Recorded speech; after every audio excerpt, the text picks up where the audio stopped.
think I have that one of that version also. Well, I'm talking about my personal library. I've had several versions of that. Well, I am tired to exhaustion, so I don't know how this is going to go tonight.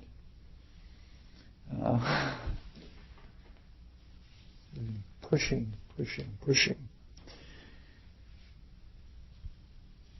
We left off in the middle of Siegfried, just after Siegfried had slain the dragon. And when he had slain the dragon, he had driven his sword right into the heart of the matter. And as he licked off his sword blade, he was able to understand the language of the birds. And the bird told him that there were great treasures inside of the cave.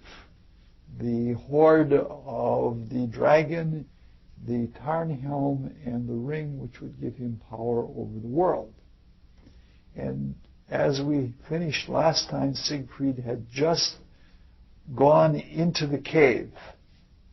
What happens then is Mima and Albrecht decide that they want to go in after Siegfried and be able to rob the gold, or at least get the ring or something like that. And they never actually get inside the cave, because they start fighting with each other, and they fight and they fight. They argue, each wanting the whole business and each feeling that they had the right to the whole business. And they argue so much that Siegfried already has done his business and he's coming out of the cave. Now, if Mima represents the lower nature in a personification, and Albrecht represents something like the Lucifer spirits, or some sort of primal force of selfishness that influences us to our low or base type of behavior. This is exactly what we would expect. Because in the desire world, which is where that lower self resides, in the desire world, in the lower part of the desire world, there are the forces of repulsion. I think it works in such a way that the twin forces working in the desire world are attraction and repulsion. And love is the force of attraction.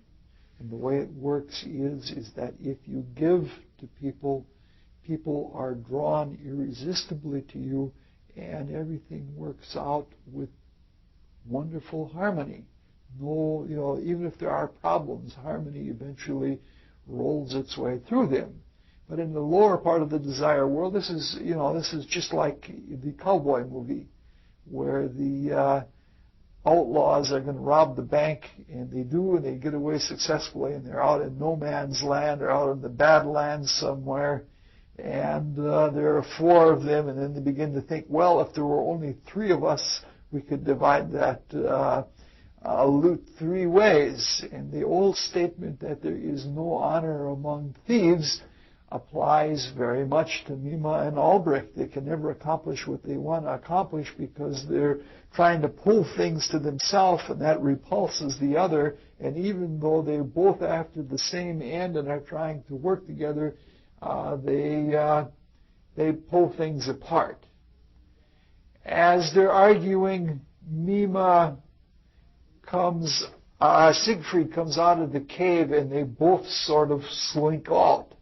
They go back into the forest and disappear, just as what you would expect. Because if Siegfried represents the truth seeker and the light of truth, and he has now undergone the first part of initiation, facing the negative part of his being, if that's the case, then he is a creature that is filled with light and that radiates and chases away the forces of darkness.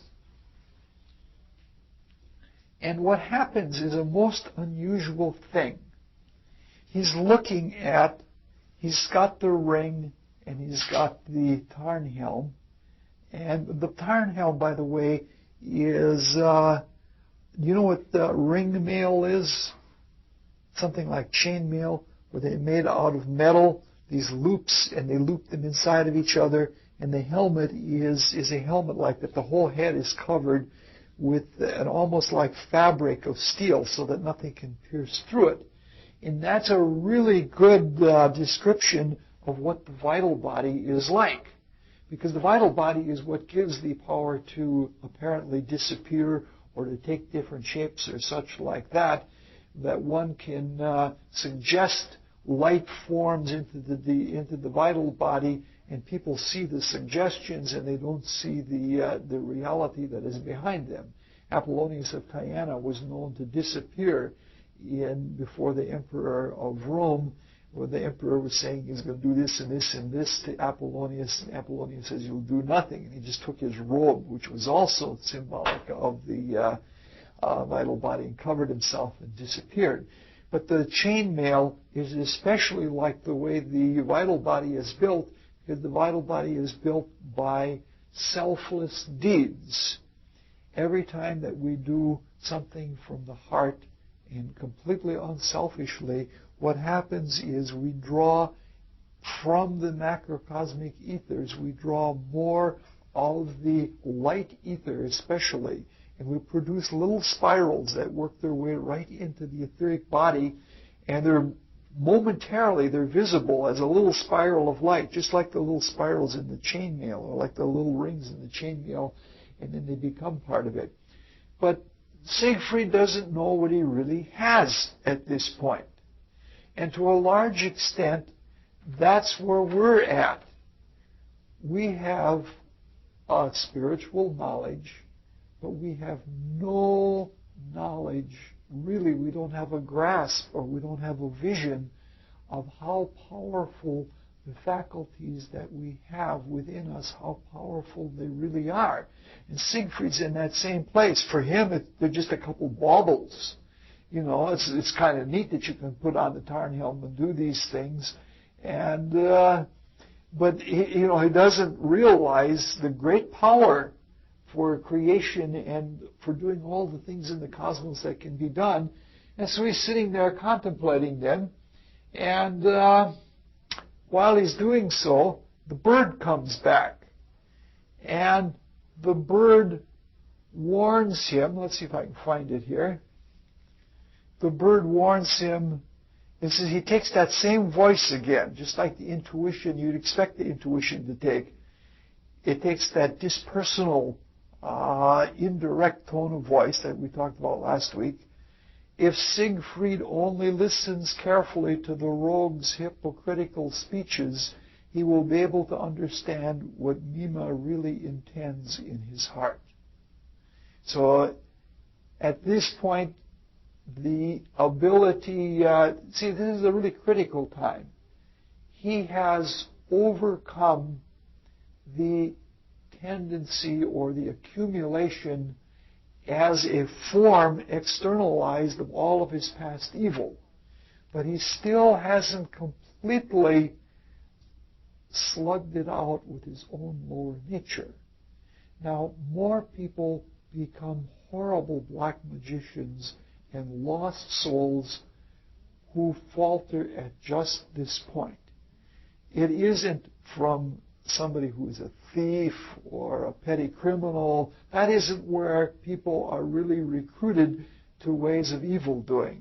It's people who are right on the edge of becoming divine, that in the temptation and in the struggle from within overstep themselves, and then they take all the potential that they've accumulated and they turn it to the bad. But this is exactly where Siegfried is, but he now has the intuition awake, so he can not only hear the intuitive language of the bird, but he can actually see through what other people really intend. Because it's very easy to be fooled by people. You know, some people sound really good, but when it comes right down to it, and you start looking through what they're saying, they just don't have it. and they're not really true. At the same time, Mima has come back, and he's beginning to contemplate how he should work with getting his way to get the ring from Siegfried. And he starts out with flattery. And because Siegfried knows himself, and he knows himself in a really clear way, all of the flattery sounds like excess. It's unnecessary words, and he can see through it immediately. He sees all of these things. Now, Wagner does a really clever thing in the dialogue that ensues. Mima is confronting Siegfried, and he's trying to butter him up, or he's trying to lead him one way or another. And what happens is he starts out saying what he wants to say, but by the time he ends each speech, he has spoken out what his real intentions are. And his real intentions are to do Siegfried in and steal the ring away. And this, what I'm trying to get at here, are you familiar with what are called Freudian slips? They're symptomatic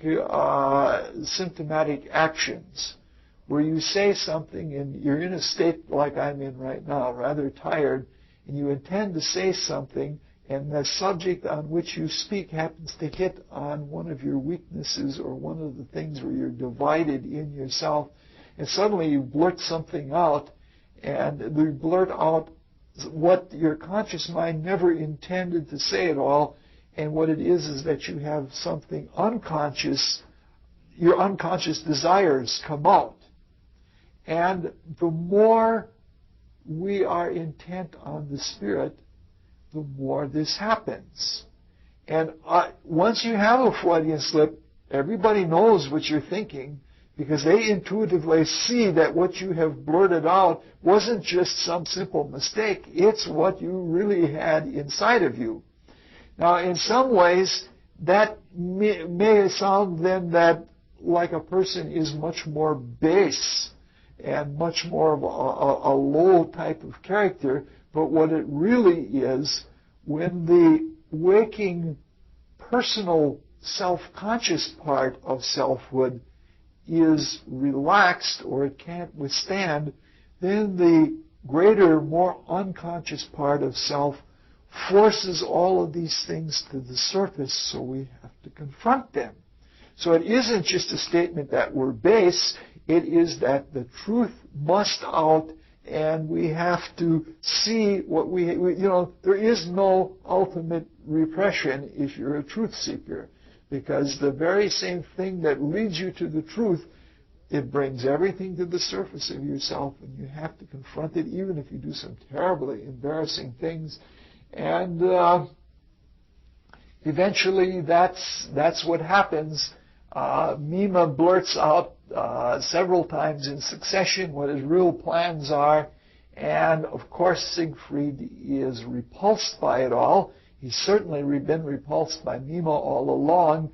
You can't stand yourself for being unregenerate anymore, and so what he does, he just takes the sword and he just slays Mima and won't drink any of the poison of Mima. And that's the end, you might say.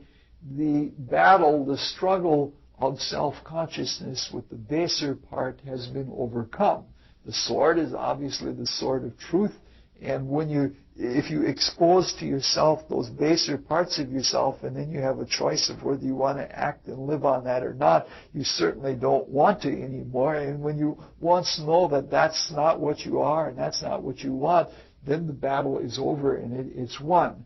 As Mima is dying back in the forest, you hear Ulbrich laughing, and that's sort of like an echo of the original sin or the original temptation yet to be dealt with. After Mima has been slain, Siegfried takes him to the cave and tosses him in on the pile of gold, and tells him that he may rule the horde. And then he takes and pulls the dragon across the front of the cave, and it's thenceforth blocked forever. And then he returns to the linden tree, and it's now past the midday, and he decides to get out of the sun and lay in the shade of the linden tree. And while he's laying there, now that all the excitement is all over again, he feels lonely. And he talks to himself about his loneliness. And this is exactly what we would expect, because we said that initiation can only take place in what is called noon. At least in this true spiritual initiation usually takes place in the time of the day as midnight, but it happens in the noon of evolution. You might say that if spirit, this is going to be one of those terrible types of drawings, but if spirit begins at a high spiritual level and through many kinds of evolutionary spirals, within evolutionary spirals, becomes more and more materialized, when it reaches the height of that materiality, as sort of like the noon, the daytime, the physical, when everything is the most material, and things are about to unspin and return back to the spirit, when things are the outermost, one would expect that this is the time of initiation, and the key to initiation is loneliness. When we were with the Spirit and part of the Spirit with our entire being, even though we were completely self-conscious, there was no doubt about our being with God. And the more and more deeply we came into matter, the more we became individualized, the more we became ramified, and the more complex our evolutionary developments became, and the further and further we came from the presence of God, until finally the sexes were separated, and we're now very, very much alone. Only now in our loneliness we must self-consciously say, I'm lonely, and find the divine within ourselves. And when we do that, then loneliness is overcome forever, and we unite with the divine inside of ourselves, and we return as creators instead of as creatures. And all of the differentiations that were made become digested and become regenerated as divine powers within ourselves, as we become simpler and simpler and more universal and more spiritual. So, this is exactly what happens. The loneliness that is felt right at the nadir, at the depth of materiality, is exactly the same loneliness. If you remember back to the creation myths that we talked about last year, remember one of the creation myths was God was lonely. And so he created a daughter for himself, and then he united with his daughter in incest.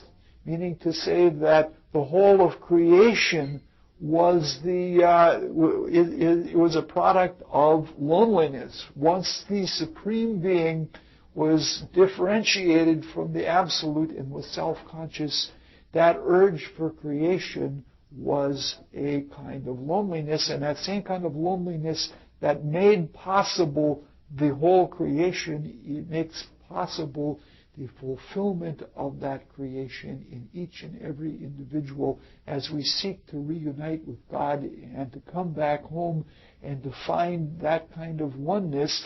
That is the driving force that brings us back to fulfilling the whole of creation. And so that's what's happened. The bird at this point recognizes his loneliness. And the bird sings to him and tells him that on the top of the mountain is the woman who only a person without fear can awaken, and this is the woman of divine love. And this ends the second act of Siegfried. Now, we said a long time ago that Wagner wrote the words to these operas years before he started writing the music. Now, the break in writing the music, he wrote the music forward from the Rhine. So the poetry was written backwards. That is, the Götterdämmerungen was written first, and then Siegfried was written, and then the Walküre was written, and then the Das Rheingold was written, all of the words first. And then the music, the motifs were developed, almost every single motif was developed in the Rheingold, and then things came forward with the music until this point, until the beginning of Act 3 of the opera Siegfried. And then, before finishing Act 3, the music of Act 3, Wagner set the whole music aside for 10 years. He set it aside on purpose because he felt he wasn't mature enough yet to write the music for what he wanted to do. Can you imagine that somebody that with that degree of self-consciousness to know about what, that he's still too immature to do this yet?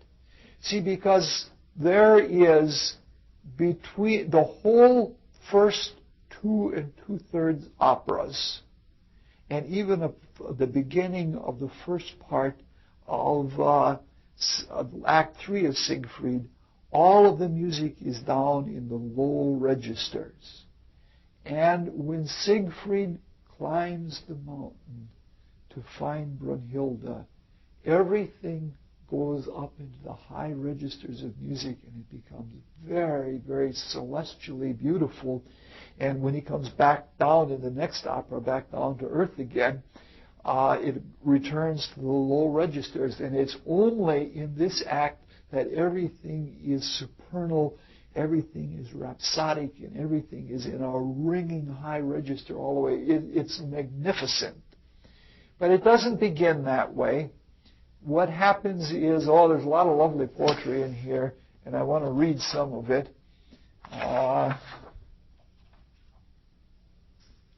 What happens is, at the base of the mountain, there is a cave. And at this cave, the wanderer has reappeared. This is Wotan again, walking among the people of earth. And he's insecure.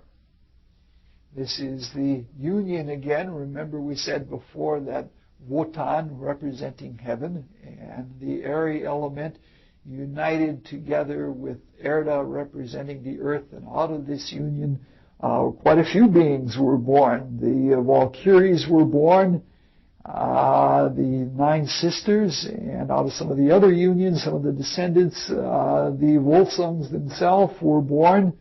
And now Wotan is insecure again, because it's a big moment for Wotan now. And he awakens Erda. And Erda, like all earthly creatures, is a deep, deep sleeper. And she wants to sleep, and she wants to sleep on. And as he's waking her, these are some of the things she sings. The song summons mightily. The spell draws irresistibly. I have been awakened from prescient sleep. Who is it scares away my slumber? And Wotan announces himself. And then she comes back with these lovely, lovely lines. This is sort of like understanding the earth as the buffer with the absolute, the unconscious manifestation. And this is, the absolute having the unconscious kind of wisdom that is unspeakable. And she says, my sleep is dreaming, my dreaming pondering, my pondering working of wisdom. But while I sleep, the Norns do wake. They twist the rope and docilely spin what I know. Why do you not question the Norns? And the Norns are the three fates. Remember when we started this year, we started talking about the three old hags in east of the sun and west of the moon. That's the same hags come back now. They're going to be in this play again. What happens is Wotan tells her why he's coming to her, and Erda says, "Human doings becloud my spirit. A ruler once mastered me, the all-wise one, myself by force. Wotan I bore a wish maiden. He bade her choose heroes for him from the battlefield. She is valiant and wise withal. Why do you awaken me and not ask Erda and Wotan's child for tidings?" She's sort of chastising him, saying, I bore you the spirit of truth. Why don't you go ask her, the one that you banished on the rock? She's sort of really giving him the business. And then in her prophetic vision, she really lays it on him. What does she say here? I am confused. Since I awoke, the world revolves tangled and unruly. The Valkyrie, the Walla's child, has been paying the penalty in bonds of sleep, whilst her prescient mother slept. He who punished defiance does punish defiance. He who kindled the deed is wroth on account of the deed. He who upholds rights and protects oaths now resists the right and reigns by perjury. So she's speaking it's like if she represents the earth, the facts speak in such a way that they don't deliver to you with sauce, they give it to you that this is the facts, and she's prophesying it just like the facts. And she says, let me go again, let sleep lock my wisdom away. And in another statement she says to him, you are not what you give yourself out to be. Why have you come, turbulent and headstrong, to disturb Walla's sleep? And she really lays it on him about his living by perjury and himself being affected by the ring. I want to talk about this whole business. Now, Erda represents a prophecy that comes from the Absolute itself. If we think about it, we have an unconscious. And that unconscious part of our being carries both the subconscious, which is our base nature, and it carries the parts of the spirit that we haven't wakened up yet. But in great moments, under the spirit of truth, it gets forced to the surface. And that's just what happened in the great moment for Siegfried. In his desire for the truth, he has forced to the surface, out of the mouth of Mima, all of his own lies and all of his own baser things for them to be slain. Now, all along throughout the operas, we've been seeing that there's been a macrocosmic and a microcosmic parallel. Now, when you have absolutes, when you have upheavals from the absolute, that is the truth of the whole business, the whole shebang. When there are upheavals of that into the world, you know that the world is going to have big things happening. Like, for example, people who have dreams of big volcanoes or things like that, if you have somebody telling you dreams of huge disasters and such like that, that's somebody that's on the edge of flipping out, because they have held in themselves and divided themselves into heaven and earth so much and they are not in control of things that now must come out, that they're going to come out with a fury and like rip apart the whole psychic constitution, and the person will be split or schizophrenic. Those kinds of dreams are very often of that, represent that kind of thing happening. So now we're talking about this in the cosmos when there is an upheaval, that the almost ever unconscious absolute, as it is rendered into the stuff of earth or matter, which is crystallized ignorance, or that is being taken out of the absolute and becoming spiritual. When you have a big thing like that happening, it's sort of like when the earth starts shaking and it starts throwing up itself. That's when there are going to be big changes. Wotan, on the other hand, even though he has been stung and he's been properly rebuked for his dishonesty and perjury and all of the cunning things he tried to do, he tells her she's not what she imagines herself to be either. He says, a hero who has won the ring and is now a free man, free from fear.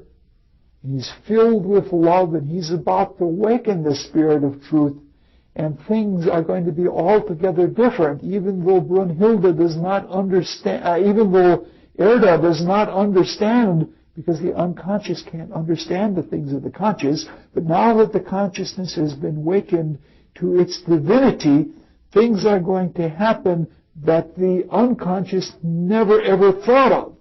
And so that there is a different kind of prophecy. There is the prophecy of creative intuition that makes all things new. And he says, go back to sleep. Siegfried approaches with the songbird. And at this point, sassy Siegfried comes back on with the songbird. And the bird, when it sees Wotan, it just flies off. And Siegfried doesn't understand it. And why should the bird be frightened by just this wanderer with the big felt hat, big broad-brimmed felt hat? But this sort of thing often happens. It's like the intuition is lost before the divine. But Siegfried doesn't know this yet. See, he's still not completely unfolded. The full initiatory drama has not taken place. But he says, all right, I'll go it on my own. I'll go up the mountain. And Wotan does, as he always does, is a mercurial type, and he starts talking. He's a great gabber. And as he does, he starts talking to Siegfried, and he has Siegfried tell his whole story. How he's seeking a woman who's surrounded by flames, and how he learned about her from the bird song, and how he learned about the bird song from the dragon, and how he learned about how he was led to the dragon by Mima, and how he forged the sword for Mima. It's really interesting. This is retrospection. Before the Hierophant, before the divine, what is happening is Siegfried is singing out his whole history in reverse. It's again a kind of confession. It's a different kind of confession than the type through Mima, which represents blurting out of errors. This is a confession of everything that I have done to the divine. This isn't something that has to be forced out. And he examines Wotan. He looks at everything. He's fearless, and he sees that the guy's got only one eye, and he's unimpressed by him completely, and he confronts him. And Wotan keeps giving broader and broader hints as to who he is. And Siegfried is totally unimpressed. And finally he just says it out. He says, I am the Lord of the Ravens, which means that he is Wotan, the high god. The ravens are the forethought and afterthought, the Prometheus and Epimetheus of the divine. that which, the thought that spins everything forward into material evolution, and the thought that unspins everything in an afterthought back out of material evolution. And Siegfried is still unimpressed, and finally Wotan takes a really strong sense. He says, I am the warder of the rock. And I am the warder of that one that sleeps. And, you're going to be powerless if you try to face me. And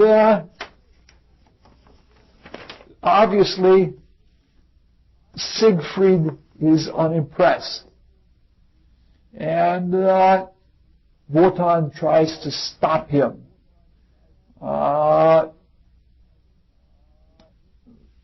Siegfried tells him he thinks he's just a big boaster. I want to read what transpires here, if I can find it here.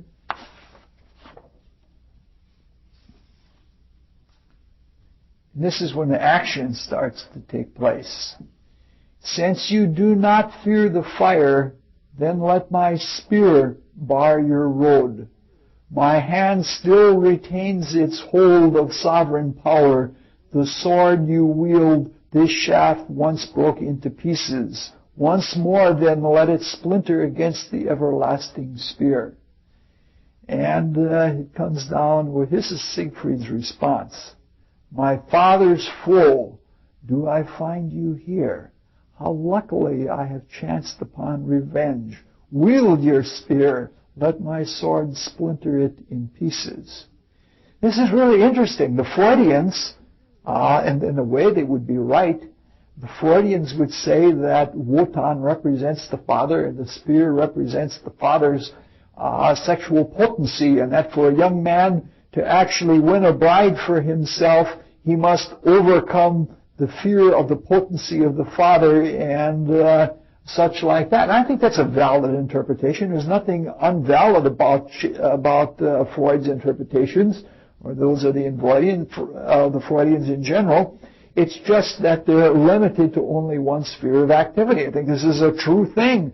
We do have to confront the authority not only of our Father, but of all of those that have come before us if we're going to come into our own. It's only when we have the confidence in ourselves that we have something new and worthy to give to the world that we can go against the sphere of the law, and that everything that is written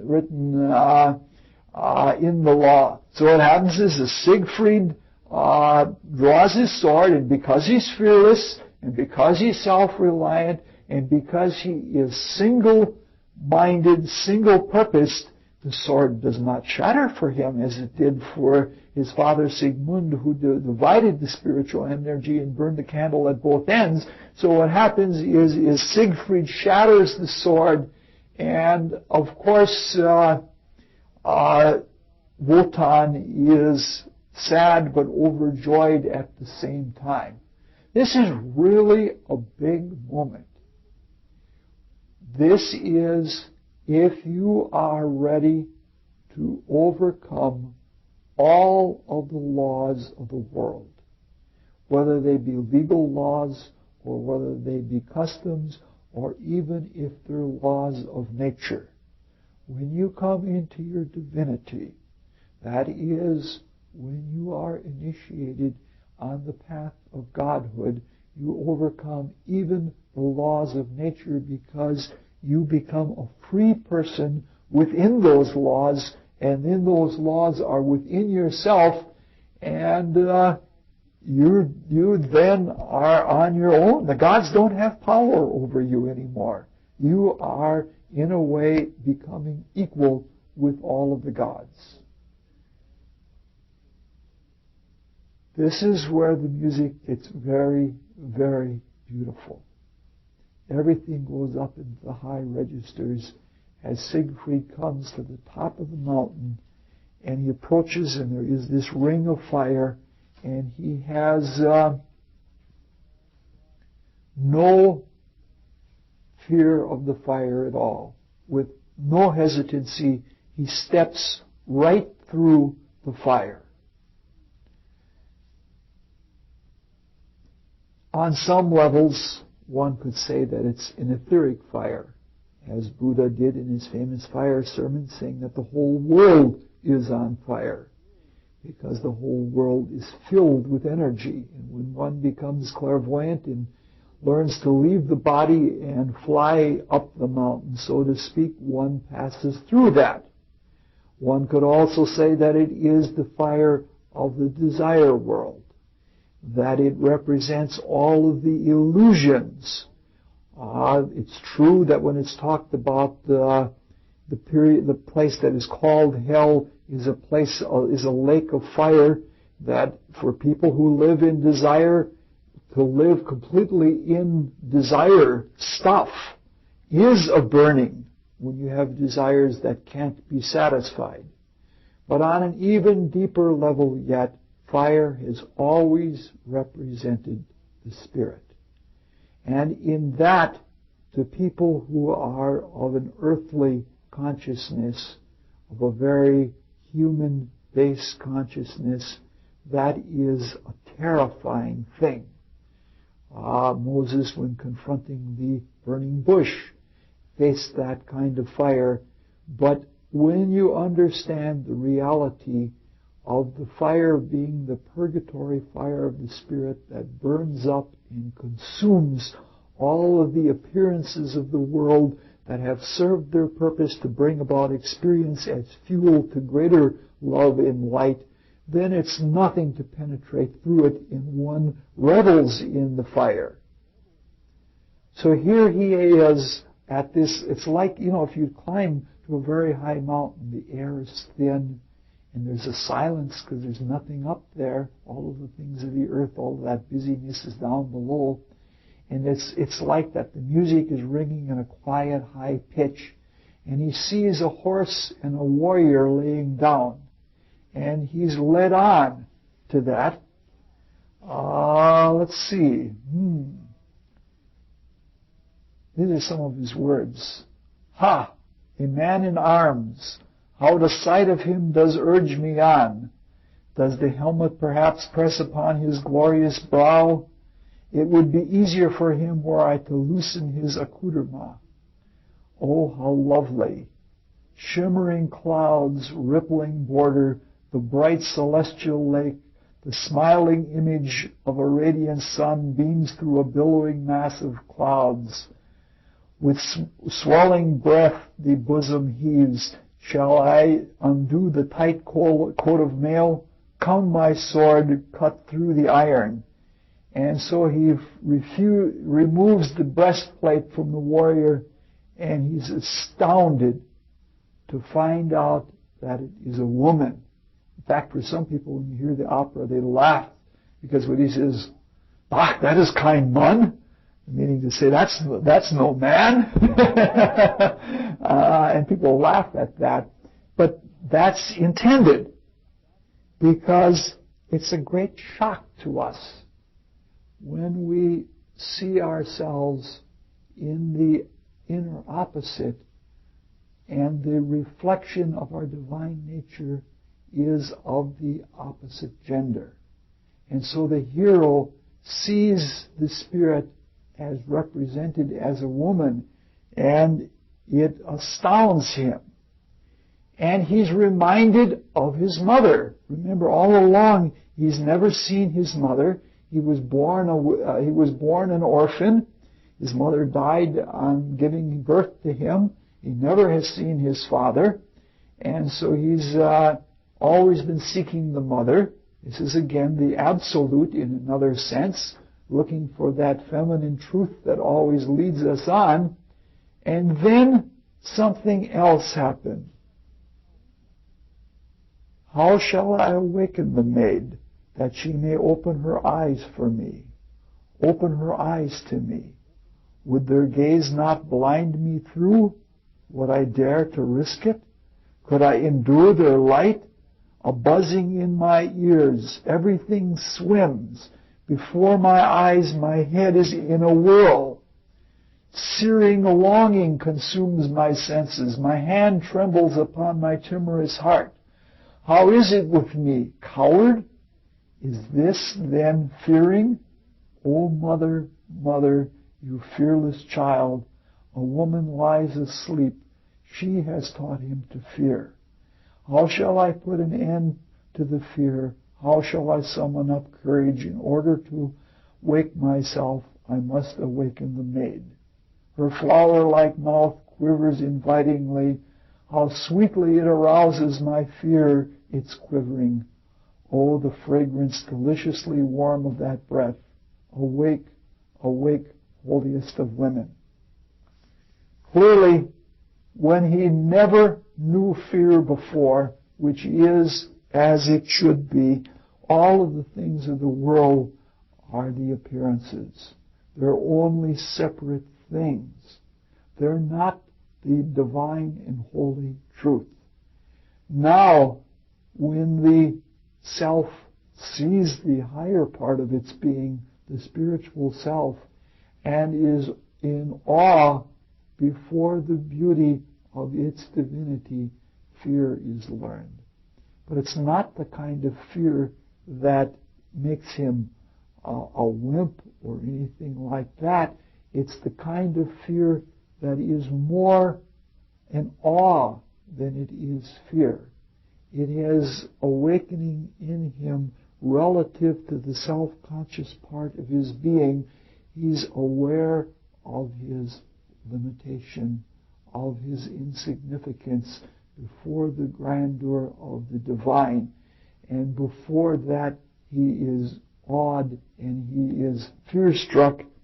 And then he goes on to say, she hears me not. Then must I suck life from those sweetest of lips, though I should pass away dying withal. And then he kisses her.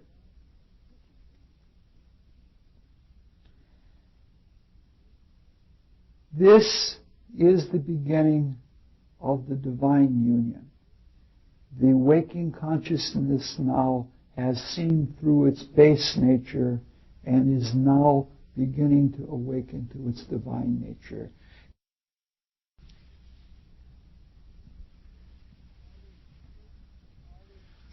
An artist couldn't find a better symbol to represent the beginning of that union than a kiss.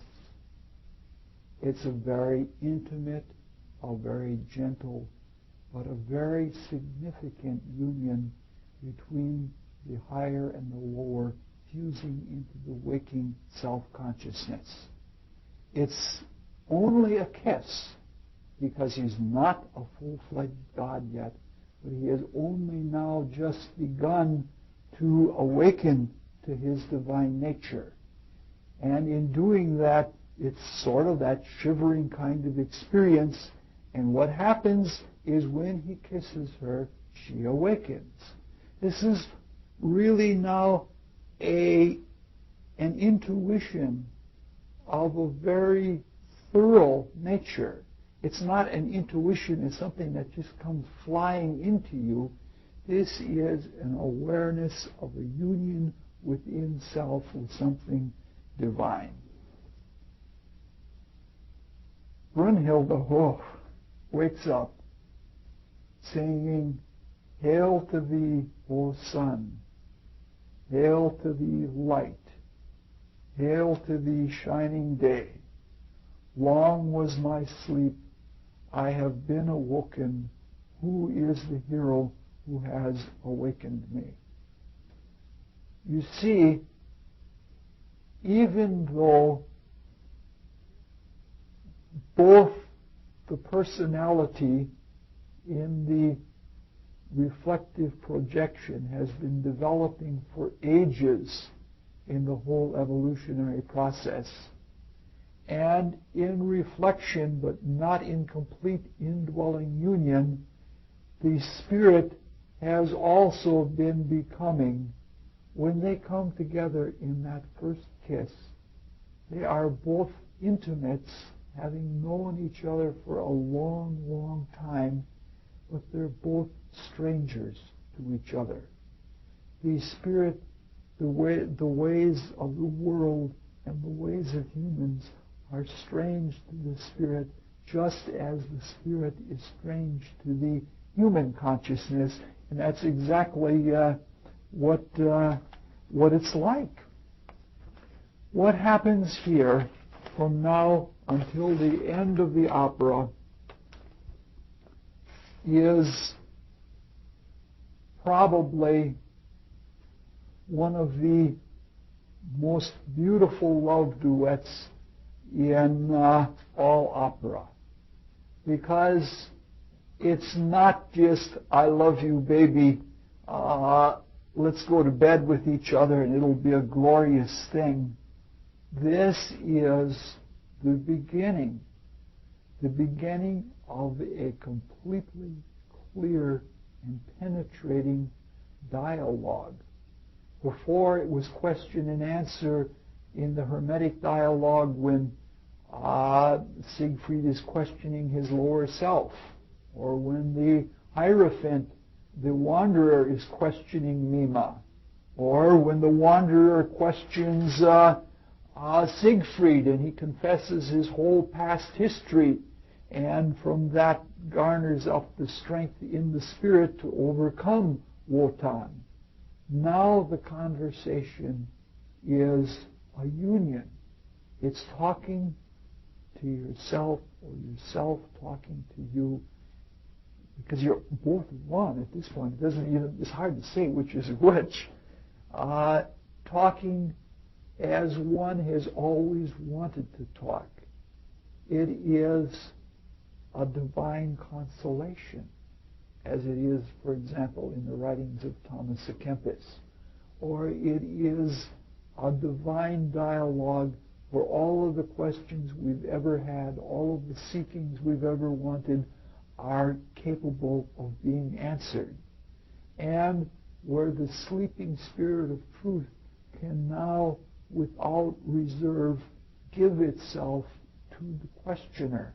Because here is somebody who is worthy of those answers, who has proven himself to be true and to be a real votary of the truth. And so it's as beautiful of a discourse as you can possibly have.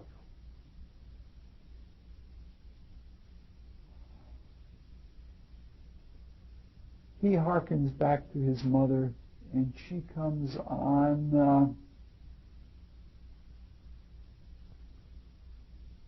telling her side. "You child of delight, your mother will never return to you more. Your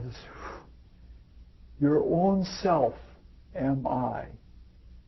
If you do but love me, fortunate maid, what you do not know, I know for you. Yet I am wise only because I love you. O Siegfried, Siegfried, victorious light, I have always loved you, for by me alone was Wotan's thought and intention divined.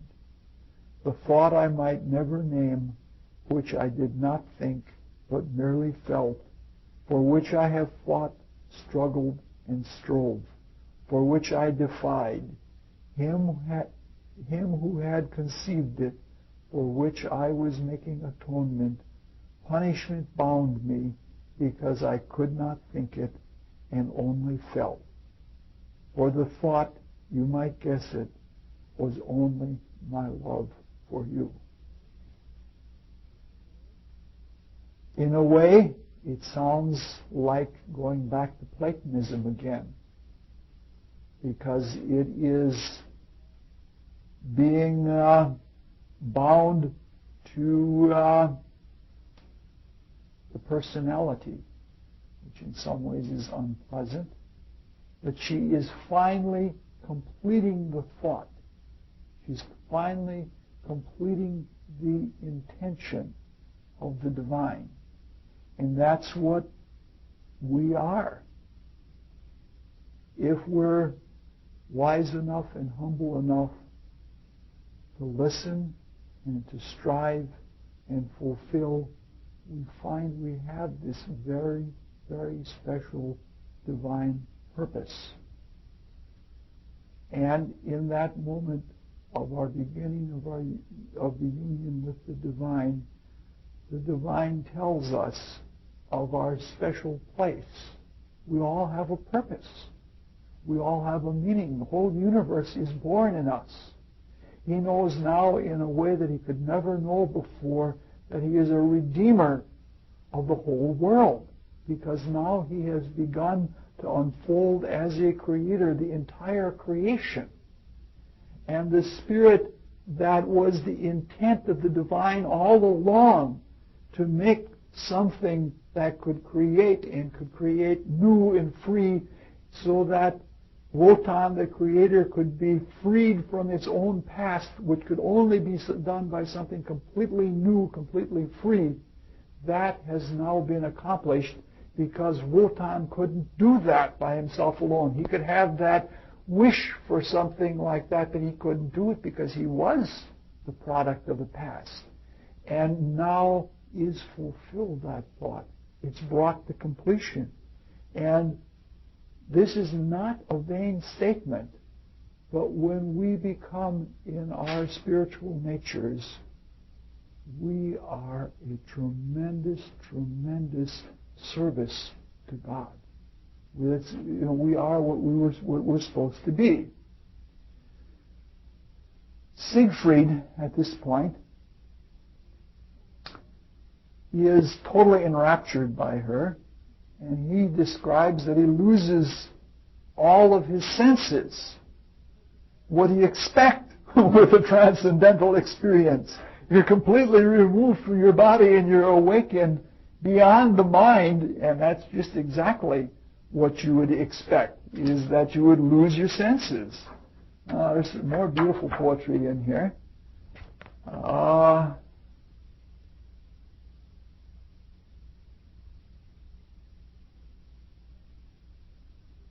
Thrice blessed maid has wounded my heart. A woman has dealt me wounds in the head, which I came with neither shield nor helm. It's a really interesting passage. This is literally a taking from the ancient mysteries, because all of the mysteries of the Western world are called Hermetic, of Hermes, which is one of the Greek names for Wotan. And the threefold spirit that became manifest in those mysteries was called thrice blessed. He states his fear, and she states her vulnerability. And this union that is now beginning to be forged, this binding that is taking place, he has this fear or awe or reverence or something like that, and the Spirit recognizes its vulnerability, and it's going to be exposed to a very, very harsh world in the personality. This union is exceptionally powerful. It's exceptionally powerful because it's based on the subtlest and the most gentle and the most rare parts of both the personality and the individuality. When we get on the spiritual path, we don't look for things like we find in science fiction, these wapple-zapple, great miraculous experiences. We look for something much, much more subtle. And the more subtle we become, the more powerful the experiences become. But he still doesn't know how to relate to this yet, so he starts kissing her impetuously, and she repulses him. And she's a little bit upset by the whole business, because she says, he has broken my breastplate and helm. I am Brunhilde no more. Meaning to say, she is not protected by a divine aloofness hidden from by a realm, by a curtain of illusion. She realizes that now she can't be herself in the way she was before, and she's extremely, extremely vulnerable. He asks her to be a woman to him. she doesn't understand it. She begins to lose her vision. She begins to, become taken aback by the whole situation. You see, this moment is a very long moment, even though it seems to take just a little bit. But when the personality and the individuality become one, there is a whole adjustment. And the point of view of each is, like clearly Siegfried is still a sassy little boy. And clearly she is a very, very vulnerable maiden. And at first she sees her whole position as a position of shame, because she is aware of herself now with the kind of objectivity that we have in the physical body. And when we first had the awareness of our physical body, we were innocent like Brunhilde was. This is why in the story of Adam and Eve, there was a shame of their body because it was such a limitation relative to the divine consciousness. And the whole notion is, remember when we talked about the Platonists last year, that for them coming into this realm was dying. And this physical body was a sarcophagus. And from the viewpoint of the spirit, it seems that way. He says to her, if you only loved me, or if only you loved me. And that's the weakness of the personality. We always doubt whether we're loved. And at this point, even with the union with the divine, getting used to it, it still does, in the same way, he didn't realize the power of the Tarnhelm of the ring. He doesn't realize what he has here yet either, because he doesn't realize that he's loved yet. And he prods her imploringly. We still have to court the spirit, even when we're beginning to come at one with it. And he bids her, awake to your nature and be mine. It's probably a projection. Probably what's happening there is she'd like him to awaken to her nature and wake up. She in turn says to him, I've always been yours. He takes her in his arms and he tries to hold her even tighter, and she tells him how her spiritual peace and calm is turning to passion. Is he not afraid? Now this is really, really remarkable. The experience of peace is not something that is soporific. It's not a sleepy experience. It's not just a placid, calm laying there. The experience of peace is tremendously exciting. And what is being described here is that peace is becoming manifest in the personality. It's described here as desire, but we know from the mysteries as we looked last year, it's enthusiasm. The spirit being born or coming now into the personality is this divine enthusiasm that just radiates. And she wonders if he's still afraid, and he says he's forgotten fear. He's sort of gone back to becoming very bold again. She says she must love and bind and perish with him in laughter. She knows the whole of it. She knows that when the spirit enters into the body, that the power of that is going to eventually break it down, because everything is now going to be dissolved and it's going to go back into the spirit. She also knows about the ring, and she knows that that they're going to perish with that. But the lines that are in here that are so beautiful, she must merge with him in laughter. the experience, I believe one can laugh oneself into enlightenment.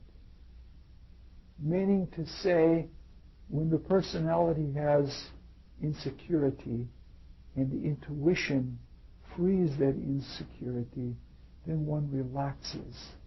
And then more of the flow of the Spirit comes in, and one relaxes more.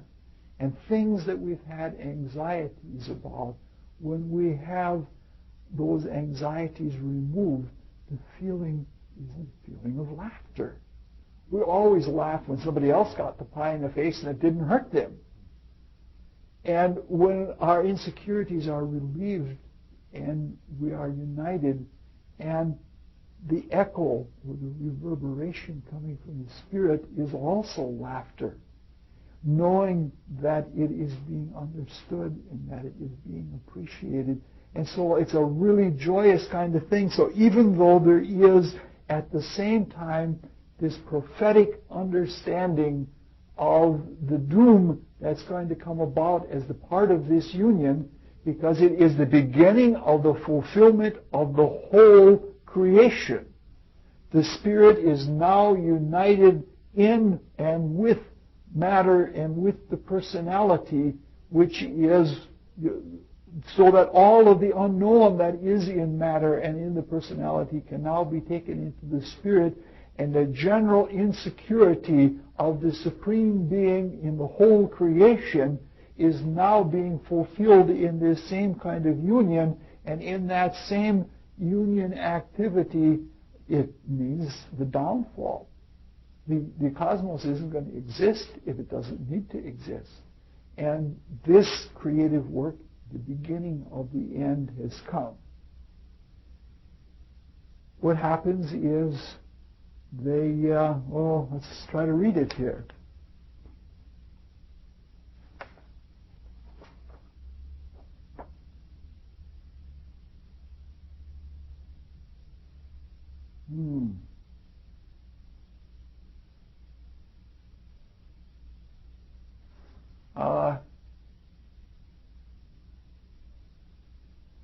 Singing together, first she sings, "Twilight of the gods come, darken above, night of annihilation, come down in mist." And what's happening at this part is they're both giving themselves over to each other, and she pledges love and bliss, which is what the Spirit gives to us, and he pledges light, which is what he is feeding to the Spirit from the experience, and they accept the annihilation, and they pledge their troth and their trust to each other forever. This is the divine marriage. This is the alchemical marriage that transforms both the Spirit and the personality into something wondrous. So that which could be becomes that which is, and that which is finds its fulfillment in potentiality. And this is a union. This is the marriage that we have all always sought for. This is the partner that can never fail us. This is the vow, the only one vow, the one pledge that we can make that lasts forever. And so they make this view, and the Spirit and the personality, which become one, something else, this is not just some little trice.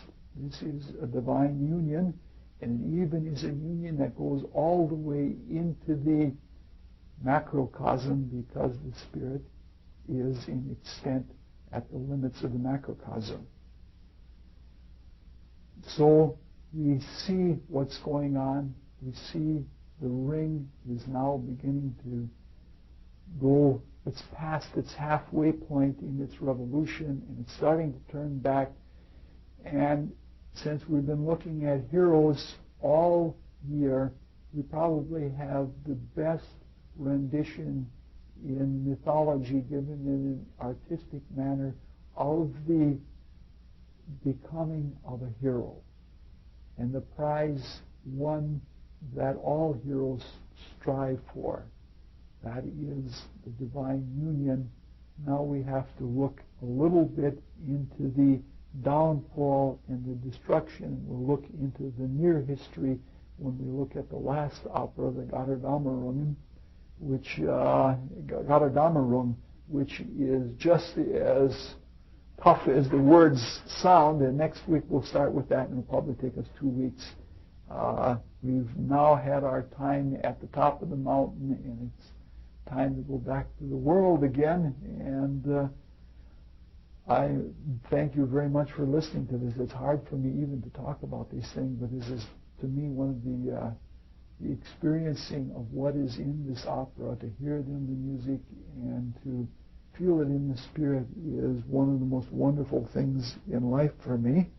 And so we can carry on with what the hero does next time.